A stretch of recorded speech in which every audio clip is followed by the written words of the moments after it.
Hello friends, Clage back with another video today, and something a little different on the table for this evening.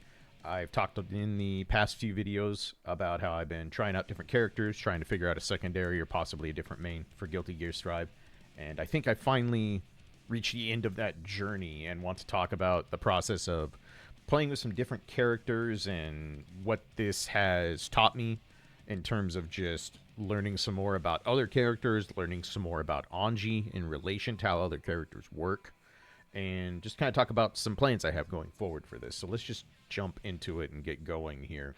This has been a really good experience for a few different reasons. One, it's giving me better understanding of other characters' strengths and their limitations, so that no matter who I'm playing, I'm going to have a better idea of how to fight against them and what they do well versus what they maybe have a hole in their game plan with. It's giving me a better reference point for where Anji's kit does well versus the things that I feel like are still clunky or aren't working the best. So it's been good to have a different frame of reference for that. And more on a personal level, this is forcing me to play someone in Strive that I don't have 20 years of preconceived notions about. Anji is very important to me. You all know this. I've talked about it multiple times. And I'm very attached to the XX version of this character, specifically versions like Slash and Plus R. And as much as I'm glad he's in this game, and I'm super happy they didn't forget about this character, it's hard for me to play him and not have frustrations and preconceived notions about the things that he just doesn't have or how simplified this version of Anji is. And I don't think that's wrong for this game. For the type of game they made Guilty Gear Strive, they were going to have to simplify things. They've done it with a lot of characters. I think they've done a lot better job at giving other legacy characters kits that feel more fulfilling to use with the changes and some of the simplifications. But again, that's my personal take on Anji. I know there are a lot of people who really find Anji rewarding to play in this game, and I still do as well to some extent. But a lot of that has more to do with my actual love of the character than his actual game plan or the way the gameplay works. And lastly, and most importantly, this will let me get back to playing Plus R Anji without having a bunch of muscle memory overlap causing issues for both games. That's really important. Plus R is my main competitive game. It is the one game in the world I can actually say I am good at a high level. So I want to be able to get back to playing that, knock the rust off that, because I haven't played for a few months. And trying to play Anji in both games at the same time is almost certainly a recipe for disaster. There's just too many differences and stuff, so that'll help a lot. So let's go through this. I want to talk about who I played in this process and what I thought of them, and I'll just do like real brief overviews before I tell you who I've settled on and where we ended up. So first character I tried out was Giovanna. And let's see, who do we want for a dunk? Actually, let's just have Anji. This will be useful. So initial thoughts after messing with Giovanna. This character's super fun. I never thought I would like a character that's kind of based around this footsie whiff punish kind of style, the dash cancels and stuff like that. She's very fun to play. She feels very, very interesting. Her new move, Chive, this adds a lot of cool stuff to her game plan. It's kind of a baby Fuge in its own right. She moves forward, but the more important thing is that it empowers all her special moves to do different things. And it feels really fun to use. I think it allows for a lot of expression with this character and lets you do things like take soft knockdowns that wouldn't be great otherwise and then force them to block this meaty and then start a game plan from there. I think it's really cool. Her combination of movement and reach on her normals with the dash cancels feels very, very strong. I'm going to have Anji stop poking on counterattack here for the sake of making this a bit less clunky to talk about. There we go. But yeah, having stuff, having a +3 close S, and the ability to go into these dash cancels. Really fun character. I think she's super neat. The character also hurts.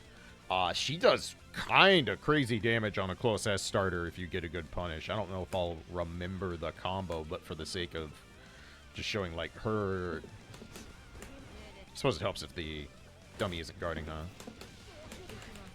What was it? It's... Is that the button? I think so. Yeah, so... Nope, other way. It's this one. That's what we want. Okay. If I can do it. Ah. Oh, I'm doing it backwards. I see what I'm doing. Like, I didn't finish the combo. 215 off close S starter. Granted, you can't hit confirm that because you're going this into down heavy. But, man, this character still hurts. She does a lot of damage in a version of the game that has had damage kind of toned down. Wild Assault also just like an extra bit of frosting on the cake for a character like this. Gives her another way to get in. If she wasn't so based around this dash stuff, which I just don't do well with, it's just...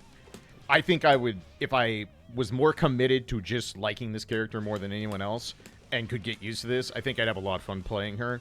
But this dash stuff is really hard for me to use, and I think it takes a lot of time and practice to make this as scary as a lot of people make it look. Really fun character, but the dash stuff is a little overwhelming for my hands personally, so I looked at other characters. So let's take a look at some others. So up next, I messed with Baiken. I like this design of Baiken. I think it's a very neat and interesting take on her that keeps most of her legacy kit intact in some form, way, or another. But has a lot of new wrinkles, and she still plays very differently than old Baiken while maintaining the feel of having old Baiken things. I think that's really cool. She is shockingly difficult to pick up. She has some really amazing buttons. This far S is incredible. Like, she doesn't get a lot off of it, but the sheer control this has and how much speed it has, very impressive move. Feels very good to use in neutral. Obviously, Kibari is a huge part of controlling horizontal space. The Tatami is what it is. It's very good. The late hit on this feels very good. And of course, all the tether stuff. I think it's really cool that Baiken is now kind of a mix-up character with tether. You know, I didn't really see Baiken. I'd stopped playing by the time she'd come out. So figuring out how she works in this game is really interesting. Obviously, the parry is huge, but this requires pretty big character knowledge. You really got to know what your opponent does, and you have to have a feel for when they want to do it and if they're going to try and use frame traps or if they're going to beat you. But man, if you have a good feel for character knowledge and you understand the things that this can interact with and what it can shut down, pretty powerful tool. Pretty strong. Really impressive. So, she's very different than I expected. I think she's really cool. I think this character is neat in this game. But again, just like her general neutral and getting her gameplay going felt really unintuitive for me personally. And it's one of those things where I think if I just stuck with the character a long time, I'm sure it would start to click. But wasn't really feeling good, if that makes sense. Sometimes you just check out a character, try someone new, and you play them for a few hours, and you can just kind of feel that they aren't right for you for whatever reason. And that's kind of the only reason I hadn't stuck with Baiken. It just didn't feel like intuitive and good when I was playing it, even though I think she has really good tools and is actually really fun to play. But I can see a world where I went all in on trying to use this in all the situations where it's really good, playing a patient game until you get one of these, and then just, start the party for the mix. I think that's really cool. Obviously, this, this button is pretty nutty. Yozansen is quite the tool in this game. Super impressive thing. But yeah, that was my experience with Baiken. Probably the biggest takeaway was just like, what I've learned is having a good Far S in this game is like night and day. It really just changes everything. This felt so easy to use, while this still feels clunky to me, even after hundreds and hundreds of hours of playing this version of Anji and having that button buffed multiple times. Having a good Far S feels so nice. So, next, let's just do the quick character select, so we don't have to go to loading. After Baiken, I gave a look to... Where you at? Leo. this character all around is still one of the best characters in the game. Yes, there were nerfs. Yes, some changes happened. This character still has everything you could ever want. He has every tool you could ever want in every situation. Some of the best pokes that just feel super easy and intuitive to put in your gameplay. And this button's wild. I talked about this in the comparing versions of AutoGuard section of the Anji spin video. This is just an incredible button, man. Like, Stand Heavy is nutty. What a wild button. Super disjointed, hits crouchers, sets up everything you ever want. And, like, if you need to hold out for a little bit, has the projectiles, this is still probably the best DP in the game. Like, yes, he can't do the H version anymore and get the good knockdown and go, immediately into this for reversaling you. But he still has one of the best reversals in the game that you have to account for on defense at all time, which means he's not weak on defense. He has a lot of health, so he can last in matches, especially now that damage has been lowered. The big thing I noticed that, they took HDP away from having invuln, and obviously he got some of the damage nerfs and stuff, but the biggest thing I've noticed is giving this character Wild Assault might have been a mistake. Leo didn't exactly have problems converting in the first place, but now he has super easy conversions into back turn, and that's really terrifying. You don't even have to stop there. You can do what is it, like this? Like, and get a wall break. Pretty good. Wild Assault's really, really, really good for this character. And of course, the last thing, back turn is what this character is infamous for. And honestly, the more I played with this, the more this just feels like what everybody wants Fujin to be. It's interactable mix-up that's very good at what it does and can be made very safe. Like, the fact that you can go into this, hit down, down, and be plus on block and continue your mix, really good, and all his back turn buttons are, this is a chainable low that you're not going to be able to throw. This button is unreal good. Like, back turn feels great to use. When you get to put someone in the back turn mix, even if they choose correctly and use the interaction to get out of it, it's very satisfying, and it's just ruthlessly effective. Feels great. End of the day, only reason I didn't really stick with Leo is the step dash is a little clunky for me. It's very good. Being able to do stuff like this for a knockdown into back turn, like, that's a hell of a conversion to just have for no meter on the docket at all times. But as good as his neutral is and his pokes are, it kind of feels like Anji does for me, where it's still just clunky enough, even though I think this character's best pokes are way better than, say, Anji's best pokes. Even this thing, which isn't terribly safe, you put a dash on it, it goes a million years. If you counter hit someone, they're probably gonna die. But just, he's a little too slow for my taste. Even though this character is not slow, obviously Leo can get on you, and then it's party time for this character. But I just kind of wanted something that didn't feel very similar to Anji's level of, like, movement and startup on pokes. So that's kind of the only reason I didn't stick with Leo. But make no mistake, this character is still one of the best in the game, and I don't think it's even remotely a question whatsoever. Next character, probably the one I played the second most with before settling on my choice. Chip. This character's still cracked. I already think, looking back and watching some stuff from Season 2 and talking to people who played and commentated and analyzed Season 2 a lot, I'm pretty sure this character was already in the conversation for being one of the best in the game. He definitely still is. The things they took away from this character do not change the fact that this character's base gameplay is unbelievably effective. And this is another character giving him this. That's terrifying, because now this character is always going to take you to the wall and always break the wall with a hard knockdown. And that is literally how this character works. You get your confirm, you go into the combos, you take them to the corner, break the wall breaks, you get a hard knockdown, you have a safe jump in, and you start mix again, because this character still has incredibly safe, good pressure. This is a horrible thing to deal with when you're on defense. He has, stand kick into a good sweep. The fact that he can Kara cancel the startup of the Rekka into the overhead or the low immediately is, this is really scary with meter, especially in the corner where he converts off it for a lot of damage. And the other thing that I noticed very quickly about playing this character is that because people, do respect your offense because your ability to use Rekkas, your ability to, keep pressure going with sneaking in Gamma Blade and stuff like that, this character builds risk really quickly. And, oh my god, if you open someone up after making them block for a little bit, this character does a grip. It really hurts. And of course, like, this level of movement, like, this is so powerful to have. The fact that you can, whiff punish someone's normal by dashing up and throwing, or dashing up and getting a sweep and starting a safe sump, like, that's so strong, dude. It's really, really good.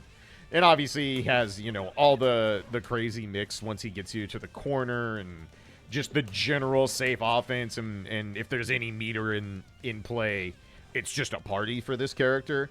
And this character always has meter because he's just going to have positive bonus all the flipping time.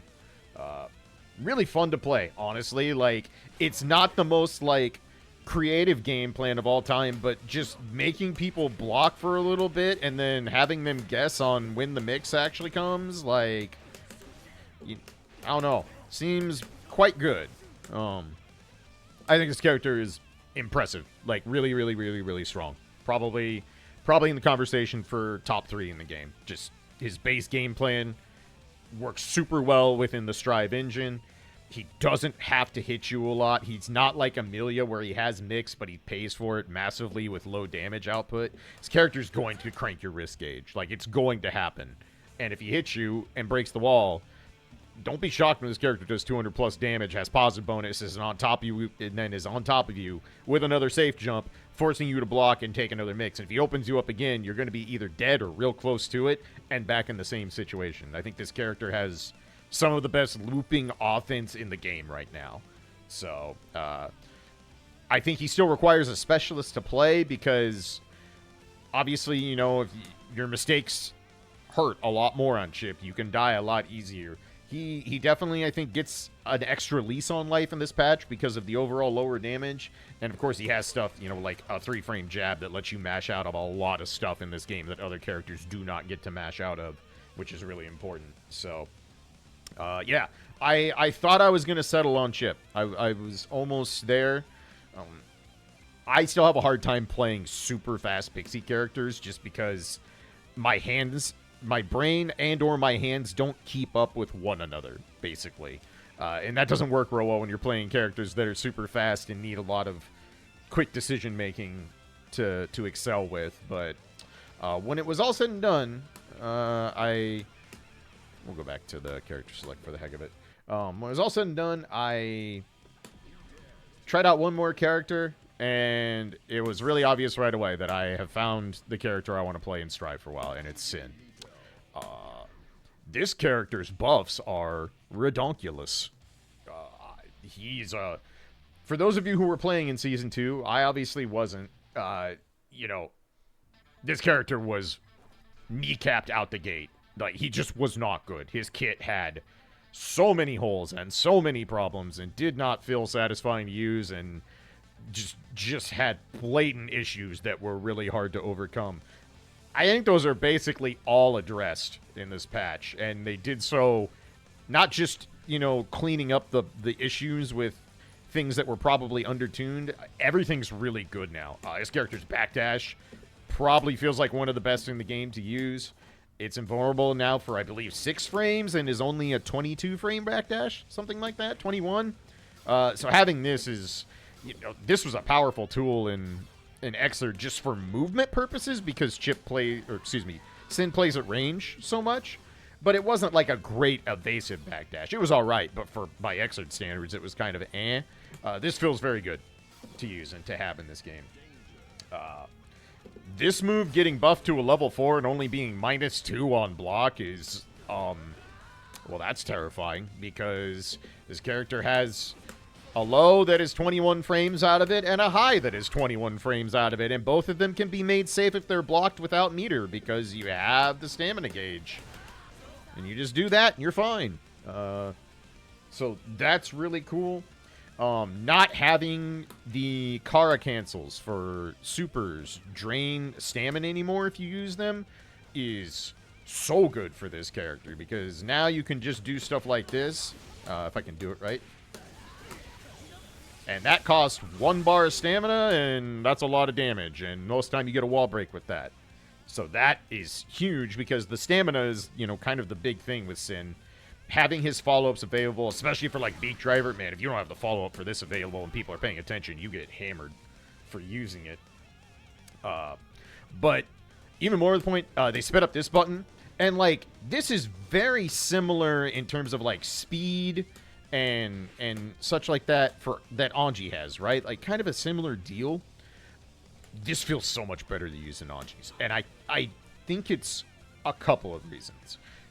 One, you're not okay, so like Anji, let's say you get what you want, you're gonna go into Fujin because that's what you get off RS. Like, this is the de facto thing to cancel into off of RS, because nothing else is going to reach. You're not going to combo into everything else.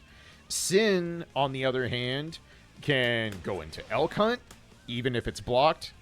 Sin can go into Beak Driver. You can just let it resolve and poke again quite happily, because Sin is fine playing at this range, because being at tip Beak Driver range is not a terrible place to be.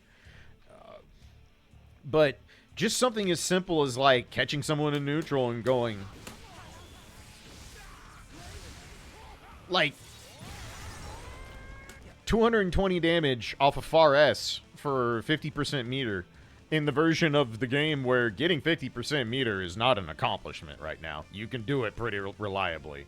And then you get positive bonus, and you still have possibly Wild Assault on deck. Another character, Wild Assault is so good for this character. Like, the one thing I will say about Sin is his general pressure is not, like, super impressive if he doesn't have meter, because he's very much make you block my plus frame normal, and then use a higher load that both activate in the same number of frames, right? So, you know, it's very much like this into this into this. You know, this sometimes go into the stand heavy. If they're asleep at the wheel, reset them with the forward kick button. Let's have block switching on, you know, to try and steal your turn a little bit longer. But he's not a character that reliably stays on top of you forever, because eventually you do have to go into your special moves, and you can only follow them up so much. Having this, though, cost 1 stamina bar for something that is +6, and you can dash cancel and just keep the party going if you want to spend 2 bars. That's really good, but he doesn't have to spend 2 bars of stamina anymore now, because he can just do this. And better start FDing, bucko, because that risk gauge goes real high real fast. And if this character opens you up with any risk gauge, like, let's just play that sequence out, right?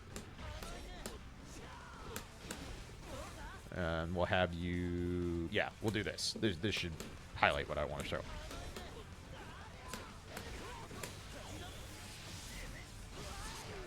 That was the OTG, and it still, like, that was the bad hit on Tyrant Barrel. It still did 150. We'll see if I can actually get the clean hit, because I'm curious what this does now.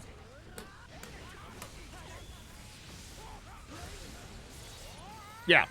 231 because you blocked a string and then didn't block the low that's the same number of frames as the overhead, so you can't fuzzy guard it. Seems good. This character is really easy to pick up. All his pokes, this is a great poke. Just 2S just covers all the stuff that this doesn't and feels really good, and if those two don't do what you want, this will probably do it. Forward punch is super rewarding. Just incredibly good anti-air, stuffs all kinds of stuff on the ground, and you get to combo out of it, so you can swap people for basic stuff. So if Anji decides to be cute and jump at you for some reason, you can do stuff like this.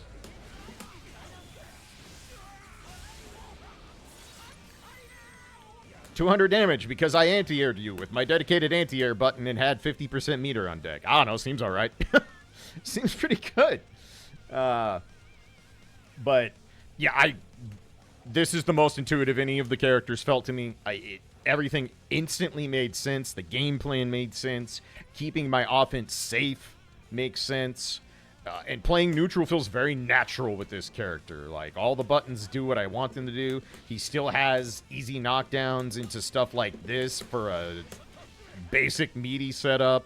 You know, he still has strike throw if you want to use it. It's not terribly hard to do. And I think one of the really nicest things is one of the holes this character still has a notable hole in his game plan. His jump-ins are not good. These are not good jump-in buttons by Strive standards. They're all pretty mediocre, and that's probably being generous.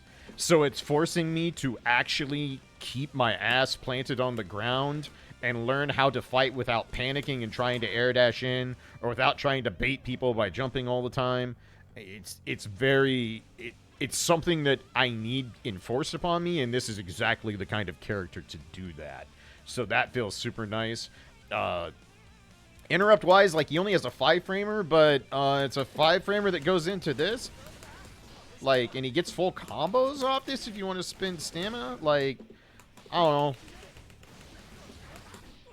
It seems pretty good for interrupting with your go-to interrupt button that has pretty good range on it.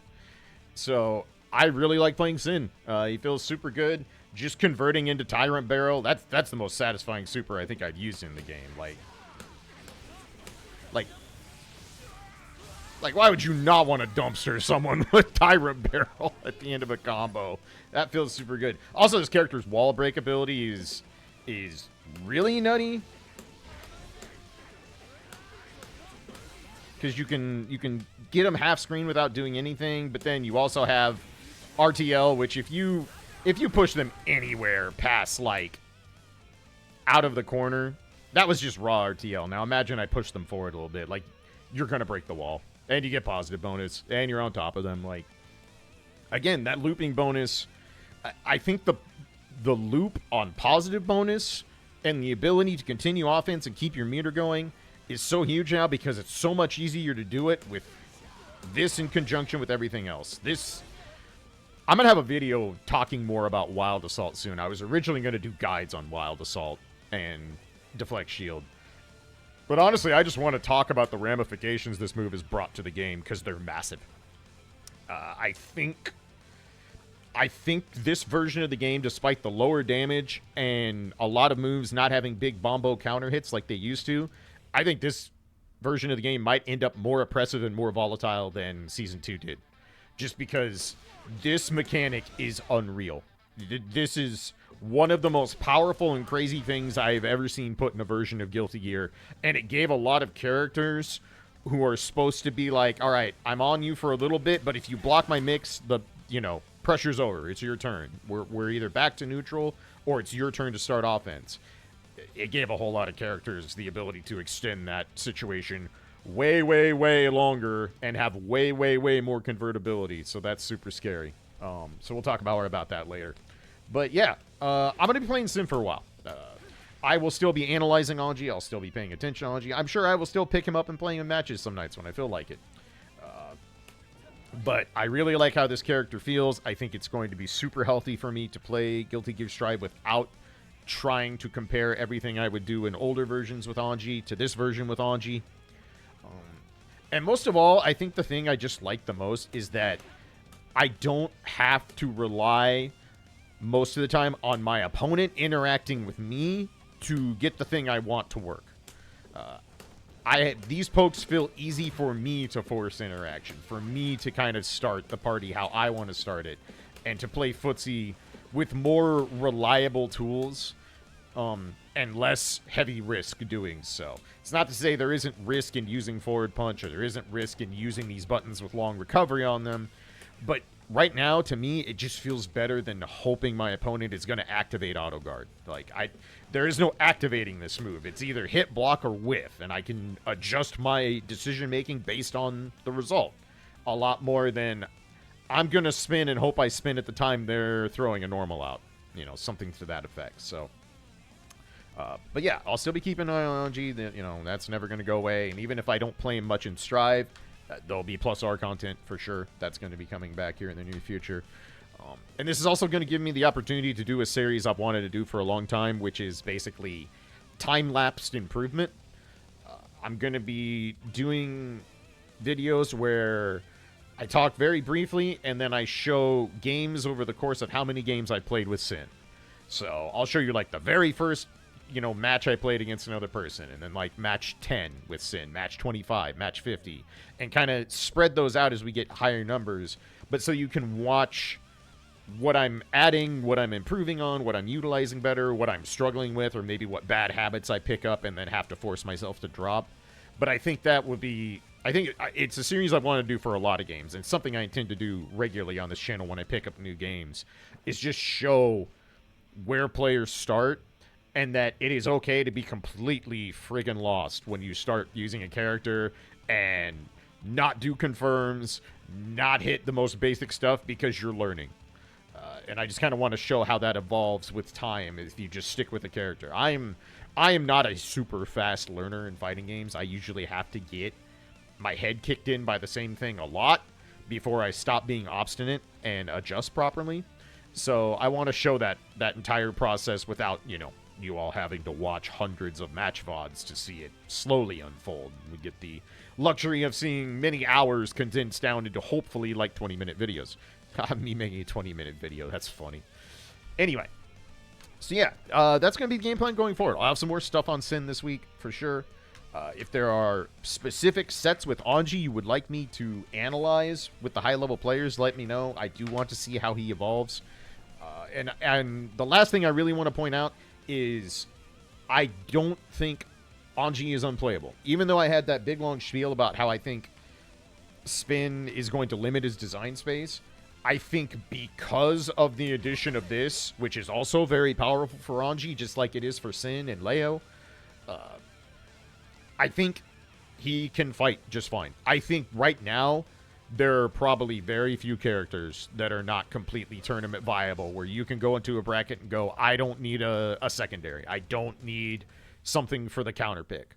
I don't think there's going to be any matchup in this game, sans maybe Asuka, or maybe Happy Chaos when they really get optimized, that Anji's just going to feel completely outclassed in. I don't think he's going to feel like he's going to dominate any matchups, and I don't think you're ever going to feel like that you're really at heavy advantage over your opponent's character. But I don't see any reason you can't play Anji and make deep tournament runs now if you're committed to playing him at his best. It's going to be difficult. I think Anji is going to require more effort because you better be on point with reads, and you better have a really good feel for how to do conditioning offense and when you can get away with something versus when you can't.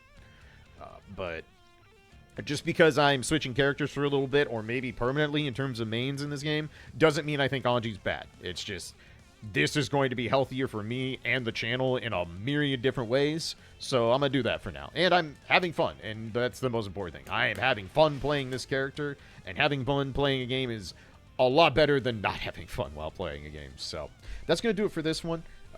Let me know what you think. Hopefully you all are still interested. Like I said, if you just want Anji content, don't worry. I'll still analyze matches. I will still be playing M+R. I will still have plenty of Anji going on. He's not going anywhere in my life, I promise you. So, but yeah, curious what you all think. If you're looking for a new character to pick up, if any of these that I showed, just with brief snippets talking about them, interest you, let me know. But that's going to do it for today. So until the next one, y'all be safe, be good to each other, and peace for now.